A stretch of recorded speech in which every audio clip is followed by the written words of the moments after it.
Hello guys, welcome back sa channel ko, at maraming salamat sa pakikinig, shoutout sa inyong lahat.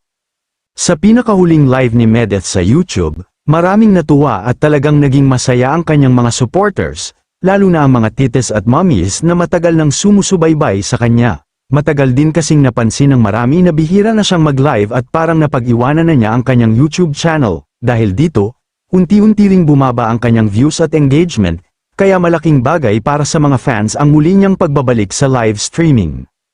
Sa kanyang live, kapansin-pansin kay Medeth na blooming at masaya, at ramdam ng viewers na relaxed at mas magaan ang kanyang aura. Marami ang natuwa na makita siyang masigla muli at active, lalo na't matagal din silang naghintay ng ganitong interaction mula sa kanya. Napag-usapan din sa live ang tungkol sa kanyang timbang. Aminado naman si Medeth na medyo tumaba siya. Kaya nagsimula na raw siyang mag-diet. Sa mismong live, kumakain siya ng salad na pipino at may tuna, bilang bahagi ng kanyang pag-aalaga sa sarili at pagda-diet, at kung iisipin, normal lang naman ito lalo na't mahaba ang holiday season at halos puro kainan, kung saan-saan may handaan. Hindi lang naman si Medeth ang nag-gain ng timbang, kundi marami talagang tao ang naka-experience nito tuwing holidays.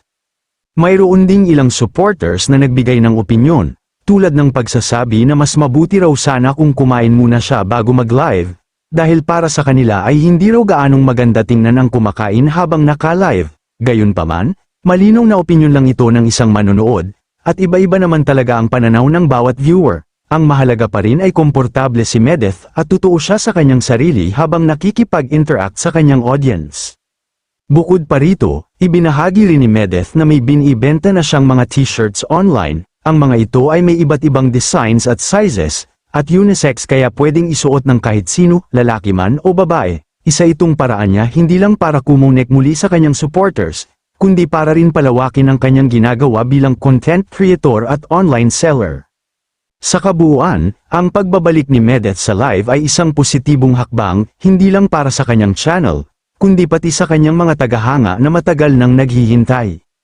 Ipinakita nito na kahit may mga pagbabago, puna, at personal na pinagdadaanan, tuloy pa rin ang koneksyon niya sa kanyang community, at para sa marami, sapat na ang makita siyang masaya, blooming, at muling nakikipagkwentuhan sa kanila ng live. Hanggang sa muli po mga ka-vibes, maraming salamat po sa inyong panonood. Bye!